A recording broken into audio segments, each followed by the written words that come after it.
അതുപോലെ തന്നെ ജീവിത ദുരിതങ്ങൾക്കും, അതുപോലെ തന്നെ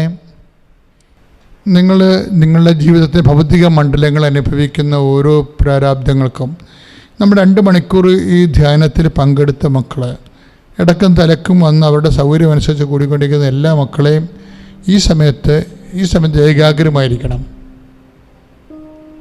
ഈ നിമിഷം ഏകാഗ്രമായിരിക്കണം. കർത്താവേ, അങ്ങയുടെ മക്കളെ ഞാൻ ഈ സമയത്ത് ഓൺലൈനായി ഈ ധ്യാനത്തിൽ പങ്കെടുക്കുന്ന അവർ എന്ന് ഈ ധ്യാനത്തിലേക്ക് കയറി വന്നാലും, എന്നവർ യൂട്യൂബിലോട്ടോ ഫേസ്ബുക്കിലോട്ടോ കയറി ഈ ധ്യാനം അറ്റൻഡ് ചെയ്താലും, അപ്പോഴൊക്കെ അവരനുഭവിച്ചുകൊണ്ടിരിക്കുന്ന പ്രയാസങ്ങൾക്കെല്ലാം ഈ ആരാധന ഒരു തത്സമയ അനുഗ്രഹമായി മാറ്റാൻ അമ്മേ, പരിശുദ്ധമ്മേ, ഞങ്ങളെ പ്രത്യേകിച്ച് അനുഗ്രഹിക്കണമെന്ന് പ്രാർത്ഥിക്കുന്നു. അമ്മേ, ഈ കാലങ്ങളിൽ ജോലിയില്ലാത്ത അനേകം മക്കളുണ്ട്. ഉള്ള ജോലി കൊണ്ട് കുടുംബത്തിൻ്റെ ഒരു ചെലവ് നടക്കാൻ പറ്റാതെ പരസ്പരം വൈരാഗ്യവും, ഓരോരുത്തരുടെ വീട്ടിൽ തന്നെ മക്കളാണെങ്കിൽ ഓരോരുത്തരുടെ കാര്യങ്ങൾ നടന്ന് ചിലരുടെ കാര്യം നടന്നില്ല, അങ്ങനെയൊക്കെ വരുമ്പോൾ മാതാപിതാക്കന്മാരോട് എതിർത്ത് നിൽക്കുകയും മാതാപിതാക്കന്മാരെ ആശ്രയം വിട്ട് വേറെ അപ്പൻ്റെ സ്ഥാനത്ത് വേറെ ആൾക്കാരിൽ നിന്ന് സഹായം മേടിക്കുകയും അതിൻ്റെ പേരിൽ മാനസികമായിട്ട് മാതാപിതാക്കന്മാരെ പീഡിപ്പിക്കുകയും ചെയ്യുന്ന പൈശാചികമായ നിലപാടുള്ളവരൊക്കെ കുടുംബത്തെ ശരിക്കും വേദനിപ്പിക്കുന്നുണ്ട്. കർത്താവേ, അവരെല്ലാം നീ അവർ സാന്ത്വനപ്പെടുത്തുന്നത് പ്രാർത്ഥിക്കുന്നു. അവർക്കെല്ലാം കർത്താവ് സത്യം മനസ്സിലാക്കി കൊടുക്കാൻ ഇടയാക്കണമേ. കുടുംബത്തിൻ്റെ വിഷമസന്ധികളിൽ കർത്താവേ, തങ്ങളെക്കൊണ്ട് പരിഹരിക്കാവുന്നത് പരിഹരിക്കാൻ പറ്റുന്ന രീതിയിൽ കർത്താവെ പരിഹരിച്ച്, ചില പറയും എൻ്റെ കാര്യങ്ങൾ നടത്തിയില്ല, അപ്പോൾ എനിക്ക് ജോലി വീടൊക്കെ കിട്ടിക്കഴിഞ്ഞാൽ തീർച്ചയായിട്ടും അതിൻ്റെ വൈരാഗ്യം ഞാൻ പക തീർത്തു. അപ്പം മാതാപിതാക്കന്മാരോട് പക തീർക്കാൻ പോകുന്ന മക്കളുണ്ട്. അവർ രക്ഷപ്പെട്ട് കഴിഞ്ഞാൽ മാതാപിതാക്കന്മാരോട് അവരുടെ വൈരാഗ്യം തീർത്ത് വാശി തീർക്കാൻ പോകുന്ന പൈശാചിക സ്വഭാവമുള്ള മക്കളെ അമ്മ കാണിച്ചു തരുന്നുണ്ട്. ഇത് ഭയങ്കര ഗുരുതരമായ വിഷയമാണ്. അങ്ങനെ ഏതെങ്കിലും മാതാപിതാക്കന്മാരോട് തങ്ങളുടെ സഹായങ്ങൾ കൃത്യസമയത്ത് മക്കൾക്ക് കിട്ടിയില്ല എന്ന് വിചാരിച്ചുകൊണ്ട് ആ മക്കൾ അവർക്കൊരു വിലയും നിലയും പൈസയൊക്കെ കിട്ടുന്ന കാലത്ത് മാതാപിതാക്കന്മാരെ മാനസികമായിട്ട് പീഡിപ്പിക്കാൻ ഉദ്ദേശിച്ചിട്ടുണ്ടെങ്കിൽ ഉപ്പിരിക്കുന്ന കുടം പോലെ നിൻ്റെ മക്കൾ നിന്നെ ഉടച്ചു കളയുന്ന കർത്താവല്ലേ ചെയ്യുന്നു. നീ ശ്രദ്ധിക്കണം. നീ വേഷം കാണിക്കരുത്. കർത്താവിനത് നിരക്കാത്ത ഒരു കാര്യം നീ ചെയ്യരുത്. കാര്യം അതായത് നമ്മളെ മാതാപിതാക്കന്മാർ ചില സമയത്ത് എല്ലാവരെയും ഒപ്പിച്ച് എല്ലാ കാര്യവും ഒപ്പിച്ച് നാട്ടുകാരെ, അയൽവാസികളെ, ബന്ധുക്കളെ എല്ലാം ഒപ്പിച്ചൊക്കെ വരുമ്പോൾ ചില സമയത്ത് ചിലതൊക്കെ കിട്ടാതെ വരികയും ഇല്ലായ്മ വരികയും ചെയ്യുമ്പോൾ സ്നേഹത്തോടെ അത് ഉൾക്കൊള്ളുകയും മനസ്സിലാക്കുകയും അവരോട് അവരുടെ മനസ്സിനോട് ചേർന്നതാണ് നമ്മൾ നിൽക്കേണ്ടത്. കർത്താവ്, കുടുംബങ്ങളിലെല്ലാം ഇതുപോലെയുള്ള അങ്കലാപ്പുകൾ ഉണ്ടെങ്കിൽ കർത്താവ് അവരങ്ങ് വിശുദ്ധമായ വലത് കർത്താവ് സ്പർശിക്കണമെന്ന് പ്രാർത്ഥിക്കുന്നു. കർത്താവ്, കുടുംബത്തിൽ പരസ്പരം മിണ്ടാത്തവർ, ധാരണയില്ലാത്തവർ, പരസ്പരം മിണ്ടിയിട്ട് വർഷങ്ങളായിട്ടുള്ളവർ, നിസ്സാര ഭൗതികമായ കാര്യങ്ങളുടെ ഏറ്റക്കുറച്ചിൽ കാരണം അങ്ങോട്ടും ഇങ്ങോട്ടും ദൈവത്തെ മറന്ന് ജീവിക്കുന്നവർ, അമ്മേ, പരിശുദ്ധമ്മേ, ആ കുടുംബങ്ങളെല്ലാം അമ്മയെ കേൾപ്പിക്കുന്നു. ആ കുടുംബങ്ങളിലെല്ലാം കർത്താവേ നിന്റെ വിശുദ്ധമായ വലതുകരം നീട്ടണമെന്ന് പ്രാർത്ഥിക്കുന്നു. കർത്താവേ, എത്ര ഉപദേശിച്ചിട്ടും പറഞ്ഞിട്ടും കാര്യമില്ലാത്ത രീതിയിൽ മാതാപിതാക്കന്മാർ പറയണം കേൾക്കാതെ, കുടുംബത്തിലുള്ളവർ അനുസരിക്കാതെ, കുടുംബത്തിൽ കർത്താവെ അവിടെ ജീവിച്ചാണെന്ന് പോലും ഒന്നും അറിയാതെ കർത്താവ് ലോകത്തിലുള്ള ഓരോ കാര്യങ്ങൾ ഇടപെട്ടുകയും കുടുംബത്തിൻ്റെ കാര്യങ്ങളെ അവഗണിക്കുകയും ചെയ്ത് കർത്താവ് അനേക ആയിരങ്ങൾ പല സ്ഥലങ്ങളിലൊക്കെ ജീവിക്കുന്നവർ കർത്താവ് എല്ലാ തരത്തിലും മാതാപിതാക്കന്മാരെ കടത്തിലാക്കിയിട്ട് കർത്താവ് കുടുംബങ്ങളെ സഹോദരങ്ങളെ കടത്തിലാക്കിയിട്ട് കർത്താവ് വളരെ രീതിയിൽ കർത്താവ് മാനുഷികമല്ലാത്ത തീരുമാനം എടുത്ത് ദൈവത്തെ മറന്ന് ദൈവത്തെ പ്രകോപിപ്പിച്ച് ജീവിക്കുന്ന പൈശാചികമായ മാനസിക കുടുംബ ജീവിത സാഹചര്യങ്ങളിൽ പരിശുദ്ധാത്മാവ് പ്രവർത്തിക്കട്ടെ. ഈശോയുടെ അമ്മ മധ്യസ്ഥം വഹിക്കട്ടെ. യേശുവിന്റെ നാമത്തിൽ എല്ലാ സർവ്വബന്ധനങ്ങളും ഈ നിമിഷം അഴിഞ്ഞു മാറട്ടെ.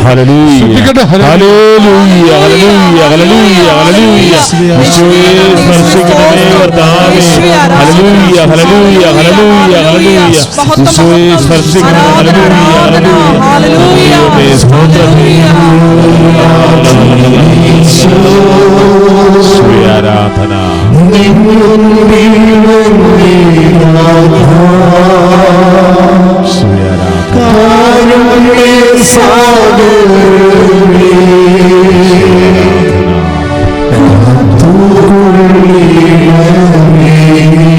അപ്പോൾ ദൈവ പൈതലെ, നിൻ്റെ ഏകാന്തതയിലെ അല്ലെങ്കിൽ നിൻ്റെ ദൈവാഭിമുഖ്യത്തിൻ്റെ നിമിഷങ്ങളിലെ, ഏകാന്തത എന്നുമ്പോൾ നമുക്ക് സംഭവമില്ല കേട്ടോ, നമുക്കുള്ള ദൈവാഭിമുഖ്യത്തിൻ്റെ നിമിഷങ്ങളാണ്. ഈ ദൈവാഭിമുഖ്യത്തിൻ്റെ നിമിഷങ്ങളിൽ നമ്മളെ സഹായിക്കുന്നത് ഈ അഭിഷേകമാണ്. അഭിഷേകം ചിലപ്പോൾ സംഗീതമായിട്ട് കിട്ടും, അഭിഷേകം ചിലപ്പോൾ പ്രാർത്ഥനയായിട്ട് കിട്ടും, അഭിഷേകം ചിലപ്പോൾ വചനമായിട്ട് കിട്ടും. 3 തരം അഭിഷേകമാണ് ഞാൻ ഇന്നുവരെ കണ്ടിരിക്കുന്നത്. എന്നിലും എൻ്റെ ജീവിതത്തിലും മറ്റുള്ളവരുടെ ജീവിതത്തിലും ഞാൻ കണ്ടിരിക്കുന്നത് 3 തരം അഭിഷേകമാണ്. എന്ന് വെച്ചാൽ ദൈവത്തെ അവർ എന്തെങ്കിലും ഒരു ഭയങ്കരമായൊരു വല്ലാത്ത, ഇപ്പോൾ പരീക്ഷയിൽ തോറ്റെന്ന് വിചാരിച്ചോ, തോറ്റെന്ന് അപ്പോൾ പരീക്ഷയിൽ തോറ്റുവെന്ന് നമുക്ക് ഫീൽ ചെയ്യണ സമയത്ത് തന്നെ അഭിഷേകം നിനക്കുണ്ടെങ്കിൽ ഉടനെ, വചനത്തിൻ്റെ അഭിഷേകം ഉണ്ടെങ്കിൽ ഉടനെ പറയും വിജയം നൽകണത് കർത്താവാണ്, വിജയം നൽകണത് കർത്താവാണ്. അപ്പോൾ കർത്താവ് എന്നായാലും എന്നെ വിജയിപ്പിക്കും. അല്ലെങ്കിൽ ഒടുവിലാണ് ഞാൻ ഉണർന്നത്. പ്രഭാഷകൻ 33 എന്നൊക്കെ വായിക്കത്തില്ലേ, 33:16 വായിച്ചുള്ളൂ. ശ്രുതികട്ടെ ശ്രുതികട്ടെ ശ്രുതികട്ടെ.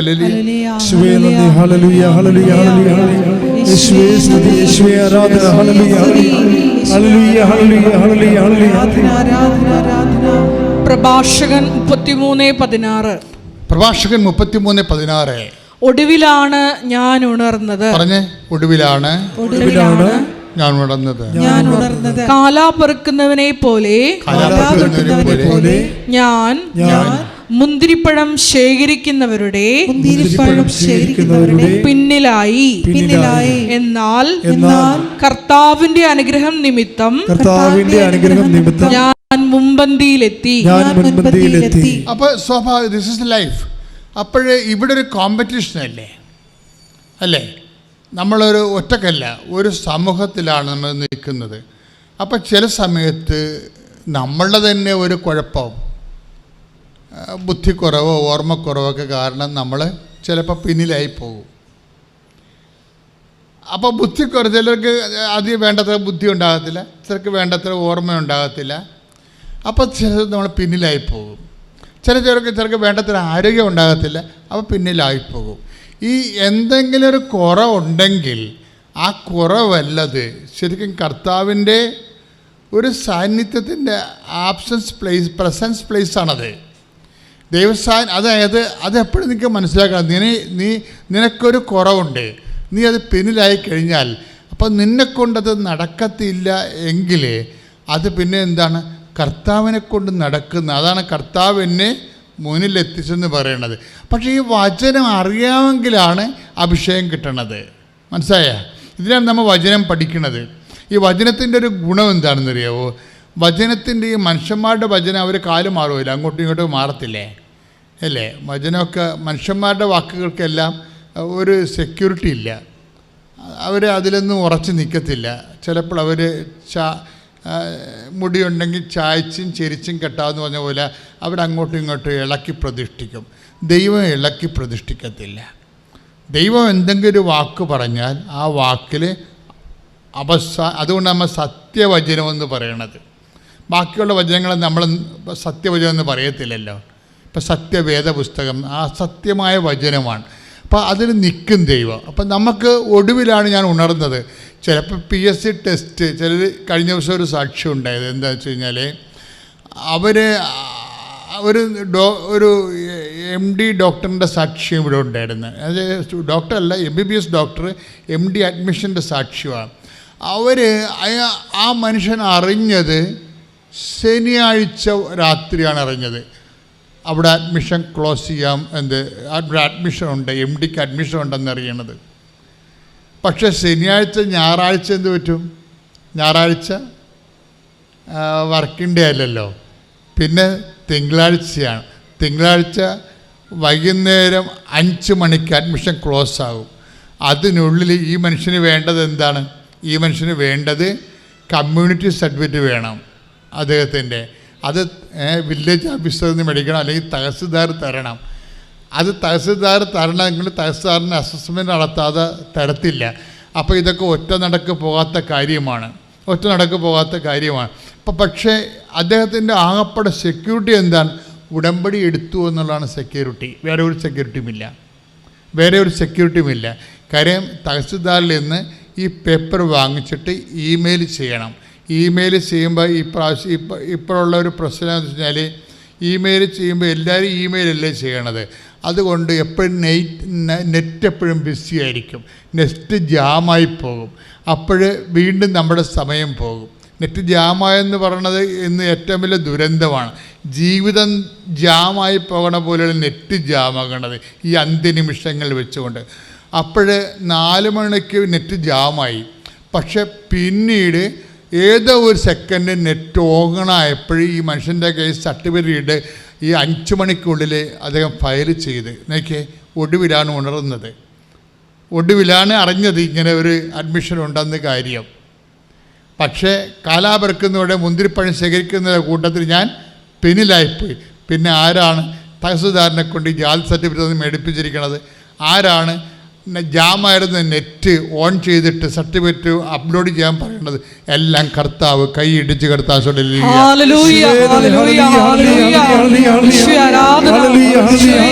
കർത്താവിന്റെ കൃപ നിമിത്തം ഞങ്ങളെ മുൻപന്തിയിൽ എത്തിക്കുന്ന ഞങ്ങൾ നന്ദി പറയുന്നു. ഹല്ലേലൂയ. നിൻ കൃപ മതിയെനിക്ക് നാഥാ, നീ മതിയെനിക്ക്. നിൻ കൃപ മതിയെനിക്ക് ഈ ഒരു യാത്രയിൽ തിരുകൃപ മതിയെനിക്ക് ഈ ഒരു യാത്രയിൽ തിരുകൃപ മതിയെനിക്ക്. അപ്പോൾ പ്രഭാഷകൻ 33:16 അഭിഷേകമുള്ള വ്യക്തിയാണെങ്കിൽ ഇതുപോലെ പിന്നിലായി പോകുമ്പോൾ ഉടനെ പരിശുദ്ധാത്മാവ് ഈ വചനം കോട്ട് ചെയ്തിട്ട് പറയും, കർത്താവ് നിന്നെ മുന്നിലെത്തിക്കും, നീ അതുകൊണ്ട് മുന്നോട്ട് തന്നെ പോവുക. അതാണ് വചനത്തിൻ്റെ അഭിഷേകം എന്ന് പറയുന്നത്. ഈ വചനം എപ്പോഴും നമ്മൾ ശ്രദ്ധിക്കണം. അതായത് ചില വചനങ്ങൾ നിങ്ങളൊന്ന് ഒത്തിരി ഞാനിപ്പോൾ നടന്നു പോകണമെന്ന് വിചാരിച്ചു ഇതിലെ കൂടി. അപ്പോൾ എനിക്ക് ഈ ആൾക്കാരൊക്കെ ഒരുമാതിരിപ്പെട്ടവരൊക്കെ സീനിയേഴ്സ് പണ്ട് മുതലേ ഉടമ്പടി എടുത്ത് അച്ഛൻ്റെ അടുത്ത് വന്ന് രോഗങ്ങളും കാര്യങ്ങളൊക്കെ പറഞ്ഞവരുടെയൊക്കെ മിക്കവാറും തന്നെ എല്ലാവരെയും എനിക്ക് എന്തെങ്കിലും പേരറിയാൻ പാടില്ലെങ്കിലും അടയാളം അറിയാൻ പറ്റും. അപ്പോഴേ ഞാൻ ചില സമയത്ത് തിരക്കി പോണ തിരക്കാണെങ്കിൽ ശരിയും ഇതുപോലെ എന്തെങ്കിലും വിഷയം ഉള്ളവരെ കണ്ടാൽ ഞാൻ തോണ്ടും. എന്ന് വെച്ച് കഴിഞ്ഞാൽ എത്രയും വേഗം വന്ന് നിങ്ങൾ റിസൾട്ട് പറയാനാണ് എൻ്റെ അർത്ഥം. ഞാൻ ഫ്രീ ആകുമ്പോൾ വന്നിട്ട് നിങ്ങൾ എന്നോട് വാട്ട് ഇസ് സ്റ്റാറ്റസ് പറയാനാണ് പറയണത്. എൻ്റെ അർത്ഥം അതുപോലെ തന്നെയാണ്. അത് തന്നെയാണ് ഈ വചനത്തിന് സംഭവിക്കുന്നത്. നിങ്ങൾ ദൈവവുമായിട്ട് ഒരു ഓൺലൈനിലാണ്, അടുപ്പമാണ്, സ്നേഹമാണ് എങ്കിലേ ചില വചനങ്ങൾ കേൾക്കുമ്പോൾ നിങ്ങളൊന്ന് തോണ്ടും ദൈവം. എന്ന് വെച്ച് കഴിഞ്ഞാൽ ആ വചനത്തോട് വല്ലാത്ത ഒരു അഭിനിറ്റി തോന്നും. മനസ്സിലായില്ലേ? അതാണ് കർത്താവിൻ്റെ തോണ്ടൽ. ഇത് വിവേചിക്കാൻ കഴിയണം. അപ്പം തന്നെ കൊണ്ടുപോയി എഴുതിയിടണം. ഈ വചനം കർത്താവ് അഭിഷേകമായി എനിക്ക് തരാൻ പോകുന്നു. ഇനി കർത്താവ് സഞ്ചരിക്കണ നാഷണൽ ഹൈവേ ആണിത്. ഇനി എൻ്റെ സങ്കടകാലങ്ങളെല്ലാം കർത്താവ് ഇതിലേ കൂടി സഞ്ചരിച്ച് വരും. ഒന്നെങ്കിൽ എനിക്ക് കർത്താവിലേക്ക് ചെല്ലാൻ പറ്റും, അല്ലെങ്കിൽ കർത്താവ് എന്നിലേക്ക് വരും. കർത്താവ് ശരിക്കും പറഞ്ഞാൽ വചനം നിൻ്റെ വചനം എൻ്റെ പാദങ്ങൾക്ക് വെളിച്ചമാണെന്ന് പറഞ്ഞ പോലെ തന്നെ അതൊരു പാത കൂടിയാണ് ശരിക്കും പറഞ്ഞാൽ.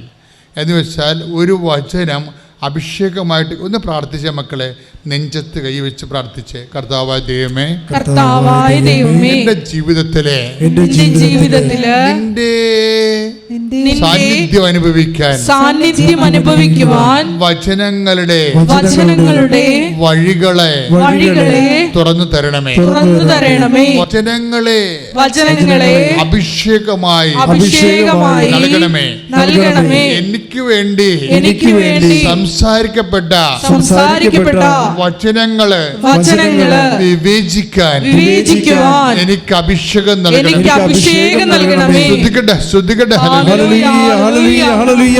വചനം വിവേചിച്ചറിഞ്ഞ് അത് അഭിഷേകമായി മാറ്റുവാനുള്ള വലിയ കൃപ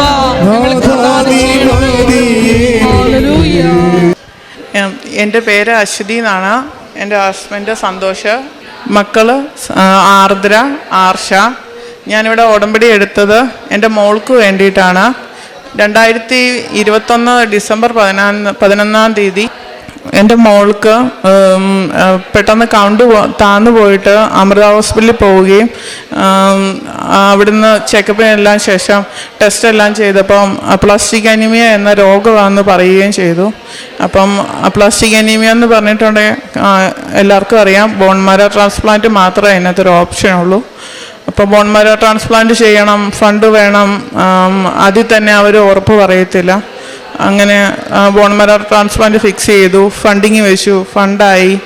അങ്ങനെ ഡോണർ എൻ്റെ ഇളയ മോള് തന്നെയായിരുന്നു. അപ്പം അവളെ കൊണ്ടുവന്ന് ചെക്കപ്പ് എല്ലാം നടത്തി കീമോ സ്റ്റാർട്ട് ചെയ്ത് ബോൺ മാരോ ട്രാൻസ്പ്ലാന്റ് ചെയ്യാനുള്ള ഡേറ്റ് ഫിക്സ് ചെയ്തു. അപ്പോൾ ഒരു തിങ്കളാഴ്ച മൂത്ത കുഞ്ഞിനെ കീമോയ്ക്ക് വേണ്ടി സ്റ്റാർട്ട് ചെയ്യുക.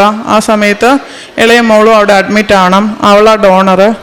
അങ്ങനെയെല്ലാം ഫിക്സ് ചെയ്ത് കഴിഞ്ഞപ്പം ആ ഞായറാഴ്ച ഇളയ മോളുടെ കോഡ് ടെസ്റ്റ് ചെയ്തിട്ട് അഡ്മിറ്റ് ആക്കാൻ പറഞ്ഞപ്പം അവൾക്ക് കോഡ് പോസിറ്റീവ് എന്ന് പറഞ്ഞു.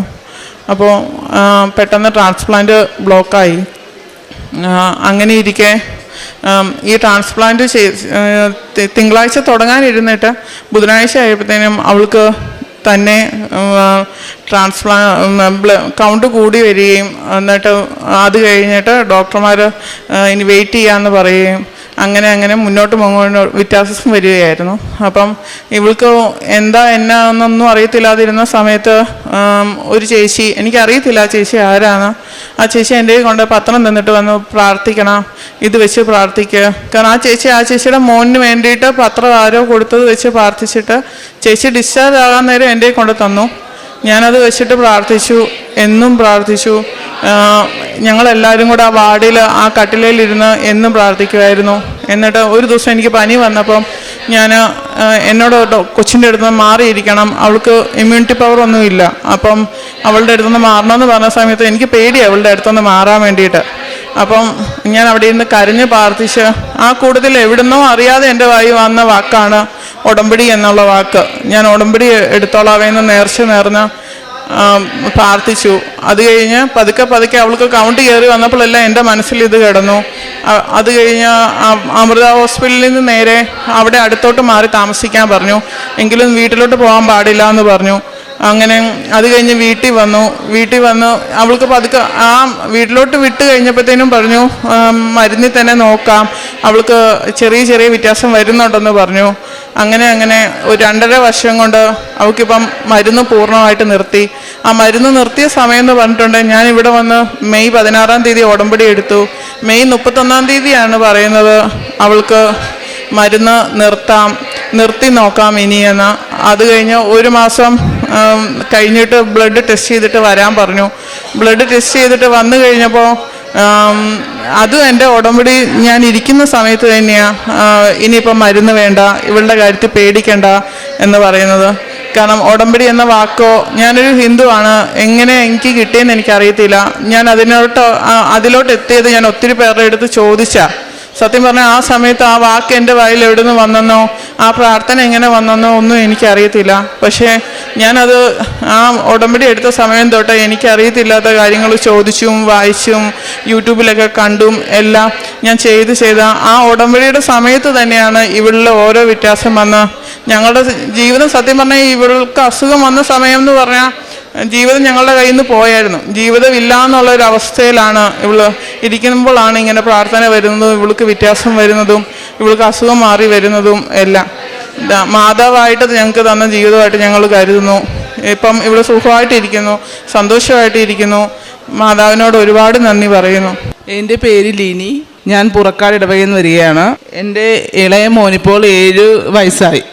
അപ്പോൾ അവന് 1.5 വയസ്സ് പ്രായമായപ്പോൾ അവന് പെട്ടെന്നൊരു പനി കണക്ക് വന്നവന്. അതിനെ ഹോസ്പിറ്റലിൽ കൊണ്ടുപോയിട്ട് ഒരുപാട് ടെസ്റ്റുകൾ ചെയ്തിട്ടും എന്തുവാ അസുഖം അവർക്ക് കണ്ടുപിടിക്കാൻ പറ്റിയില്ല. കുഞ്ഞ് 1.5 വയസ്സുള്ളെങ്കിലും അവൻ പാലൊന്നും കുടിക്കത്തില്ലായിരുന്നു. അവൻ രാത്രി ഭയങ്കര കരച്ചിലായിരുന്നു. അവൻ രാവിലെ തൊട്ട് വൈകുന്നേരം വരെ. ഇപ്പോൾ ഡോക്ടർ പറഞ്ഞെങ്കിൽ അവനെ ടെസ്റ്റുകൾ നടന്നിട്ട് എന്തുവാണെന്ന് അവന് കണ്ടുപിടിക്കാൻ പറ്റിയില്ല. അവനെ ICUലോട്ട് ഷിഫ്റ്റ് ചെയ്യാൻ പറഞ്ഞു. ICUയിൽ കൊണ്ടുചെന്നിട്ടും അവന് ഒരുപാട് ടെസ്റ്റുകൾ ചെയ്തിട്ടും അവന് എന്തോ അസുഖമൊന്നും അവർക്കും മനസ്സിലാകുന്നില്ല. അപ്പോൾ ഡോക്ടർ പറഞ്ഞെങ്കിൽ ഇനിയിപ്പോൾ തലച്ചോറിൽ അണുബാധയാണോ എന്നൊരു സംശയമുണ്ട്, നമുക്കതിൻ്റെ ടെസ്റ്റ് ചെയ്യാമെന്ന് പറഞ്ഞു. അപ്പോൾ അതേ സമയം തന്നെ എൻ്റെ മോനെ കിടന്നിരുന്ന ബെഡിൻ്റെ തൊട്ടരികത്തായി അവൻ്റെ അതേ പ്രായമുള്ള ഒരു കുഞ്ഞ് തലച്ചോറിൽ അണുബാധയായിട്ട് കിടക്കുന്നുണ്ടായിരുന്നു. 2 ആഴ്ചയോളമായ കുഞ്ഞൊന്ന് കണ്ണ് തുറന്നിട്ട് അതിൻ്റെ മൂക്കിൽ കൂടെ ട്യൂബിട്ടാണ് അതിന് ഫുഡ് കൊടുത്തുകൊണ്ടിരുന്നത്. ഞാൻ ആ കുഞ്ഞിനെ നോക്കുമ്പോൾ എൻ്റെ കുഞ്ഞും അതേ കണക്ക് കിടക്കുമെന്നുള്ള അവസ്ഥയാണ് എനിക്ക് അനുഭവപ്പെട്ടത്. ഞാൻ അവൻ്റെ നട്ടൽ കുത്തി വെള്ളമെടുത്ത് പരിശോധിക്കണമെന്ന് ഡോക്ടറിനോട് പറഞ്ഞു. നട്ടൽ കുത്തി വെള്ളമെടുത്ത് പരിശോധിക്കാൻ കൊണ്ടുപോയി. അതേസമയം ഞാൻ മാതാവിനോട് അവിടെ നിന്ന് കരഞ്ഞ് പ്രാർത്ഥിച്ചു, എൻ്റെ കുഞ്ഞിതേ കണക്ക് കിടക്കേണ്ട അവസ്ഥ വരുത്തരുതേ എന്ന്. റിസൾട്ട് ഒരുപാട് ഞാൻ കരഞ്ഞ് പ്രാർത്ഥിച്ചു. പക്ഷേ റിസൾട്ട് കൊണ്ടുവന്നപ്പോൾ ഞാൻ മാതാവിനോട് പറഞ്ഞു, മാതാവേ അന്ന് എനിക്ക് കൃപാസനത്തെ പറ്റി ഒരുപാടൊന്നും എനിക്ക് അറിയത്തില്ലായിരുന്നു. ഞാൻ പറഞ്ഞു, മാതാവേ എൻ്റെ കുഞ്ഞിന് ഒരു കുഴപ്പവും ഉണ്ടാവരുത്. ഞാൻ റിസൾട്ട് ഒരു കുഴപ്പമില്ലെന്ന് പറയുവാണെങ്കിൽ ഞാൻ അമ്മയുടെ നടയിൽ വന്ന് ഞാൻ ഉടമ്പടി എനിക്ക് അറിയത്തില്ല എന്ന് ഞാൻ പറഞ്ഞു. അമ്മയുടെ മുമ്പിൽ വന്ന് ഞാൻ സാക്ഷ്യം പറഞ്ഞോളാം എന്ന് ഞാൻ പറഞ്ഞിട്ടുണ്ടായിരുന്നു. റിസൾട്ട് വന്ന് നോക്കിയപ്പോൾ ഡോക്ടർ എൻ്റെ മുഖത്തോട്ട് നോക്കിയിട്ട് എന്നോട് പറഞ്ഞു, അമ്മ ഏത് ദൈവത്തെ വിളിച്ചാണോ പ്രാർത്ഥിച്ചത് ആ ദൈവം അമ്മയെ കാത്ത്. ഞങ്ങൾക്ക് സംശയം ഉണ്ടായിരുന്നു കുഞ്ഞിന് തലച്ചോറിൽ അണുബാധയാണെന്ന്. പക്ഷേ റിസൾട്ടിൽ ഒന്നും കാണിക്കുന്നില്ല, അവനൊരു കുഴപ്പവുമില്ല.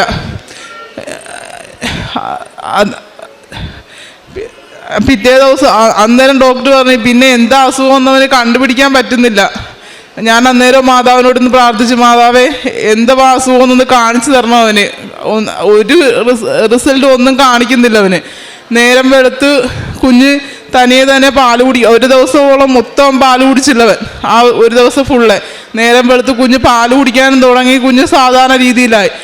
എന്നിട്ട് മാതാവ് അത് കാണിച്ചു തന്നതാണ്. ഒരു ചെറിയ 2-3 കുരുക്കൾ എൻ്റെ കുഞ്ഞിൻ്റെ ദേഹത്ത്. അത്രയും ഒരു ദിവസത്തോളം എൻ്റെ കുഞ്ഞ് തളർന്ന് കിടന്ന എൻ്റെ കുഞ്ഞിന് മാതാവിനോട് ഞാൻ സാക്ഷ്യം പറയാമെന്ന് പറഞ്ഞതിൻ്റെ പേര് നേരം വെളുത്തപ്പോൾ കുഞ്ഞിൻ്റെ ദേഹത്ത് 2-3 കുരുക്കൾ വന്നു. അപ്പോൾ ഡോക്ടർ പറഞ്ഞ് ഒരു കാര്യം ചെയ്യുക, അത് സ്കിന്നിൽ കൊണ്ടൊന്ന് കാണിക്കാൻ പറഞ്ഞു.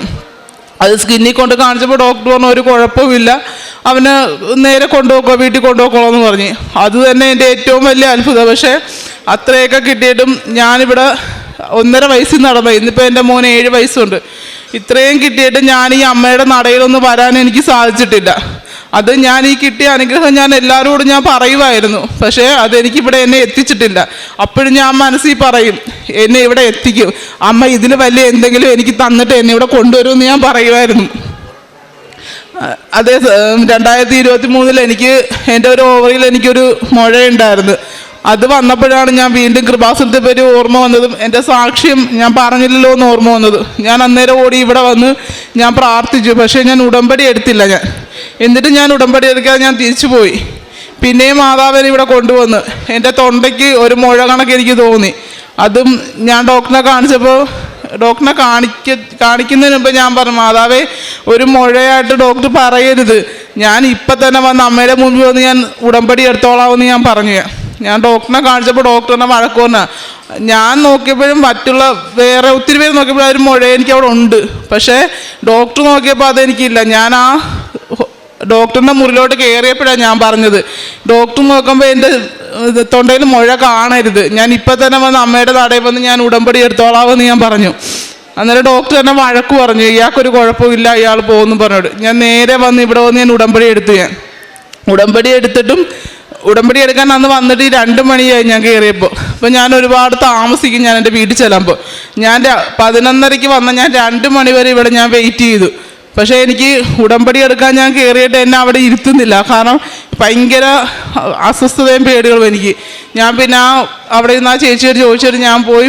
അന്ന് വെള്ളിയാഴ്ചയായിരുന്നു. ഞാൻ പറഞ്ഞു, ചേച്ചി ഞാൻ തിങ്കളാഴ്ച വന്ന് ഉടമ്പടി എടുത്താൽ മതിയോ, ഇനിയിപ്പോൾ ഒത്തിരി വൈകും ഞാൻ വരുമ്പോഴെന്ന് പറഞ്ഞു. അപ്പോൾ ആ ചേച്ചി പറഞ്ഞെങ്കിൽ പൊക്കോളാൻ പറഞ്ഞു. ഞാൻ തിങ്കളാഴ്ച തന്നെ വന്ന് ഞാൻ ഉടമ്പടി എടുക്കാൻ കയറിയിട്ട് ഞാൻ പ്രാർത്ഥന കാര്യത്തിലും പള്ളിയിൽ പോകാനൊക്കെ ഒരുപാട് പുറയിലോട്ടായിരുന്നു.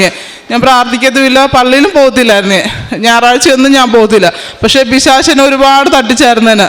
ഞാൻ ആ ഉടമ്പടി എടുക്കാൻ ഞാൻ കയറിയിട്ട് എനിക്ക് അവിടെ എന്നെ ഇരുത്തുന്നില്ല. എൻ്റെ തൊണ്ടയ്ക്ക് എന്തോ ഇങ്ങനെ വലിഞ്ഞു മുറുകി ഞാൻ അവിടുന്ന് ഇറങ്ങി പോകാൻ എന്നുള്ള രീതിയിലാണ് എന്നെ ഇരുത്തിയത്. എന്നിട്ടും ഞാൻ ഇറങ്ങിയില്ല. ഞാൻ ആ ഉടമ്പടി ക്ലാസ് തീർന്നവരെ ഞാൻ കേട്ടിരുന്നു.